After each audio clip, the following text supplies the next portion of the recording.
বিদ্যুৎ সংকটে নাকাল বরিশালবাসীও। অফিস আদালত কিংবা শিল্প কারখানা সবখানে চলছে তীব্র লোডশেডিং।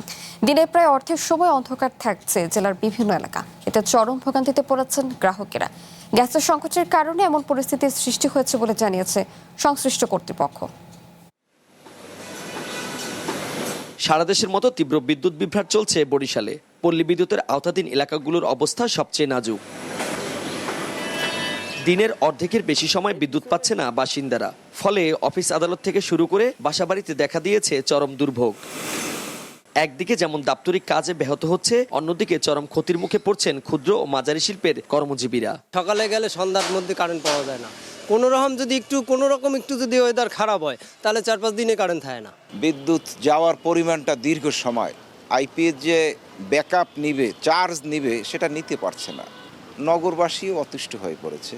কারেন্ট মনে করেন যদি যায় তাহলে 2-3 ঘন্টা এরকম চলে যায়। গাড়ি নিয়ে বসে রয়েছে সকাল থেকে, কিন্তু আমাদের কাজ চলতে আছে না বিদ্যুতের কারণে। বিদ্যুৎ থাকে না ঠিক মতন, অনেকবার যায় দিনের মধ্যে 2 ঘন্টা 2.5 ঘন্টা করে, আবার রাত্রেও যায় একবারে 2 ঘন্টা করে। বিদ্যুৎ সংকটের কথা স্বীকার করে সমস্যার কথা তুলে ধরেছেন সংশ্লিষ্ট কর্মকর্তারা। দেশে প্রতিদিন 2.5 থেকে 3,000 মেগাওয়াট বিদ্যুতের ঘাটতি রয়েছে জানিয়ে তারা বলছেন, গ্যাস সংকট কেটে গেলে দ্রুততম সময়ের মধ্যে নিরবিচ্ছিন্ন বিদ্যুৎ সরবরাহ করা সম্ভব হবে। টাওয়ারের তার ছিঁড়ে পড়ছিল, যেটা বিকল্প পথে আমরা বিদ্যুৎ সরবরাহ চালু রেখেছিলাম। সেক্ষেত্রেও আমাদের 30%-এর বেশি লোডশেডিং ওপারে হয়নি।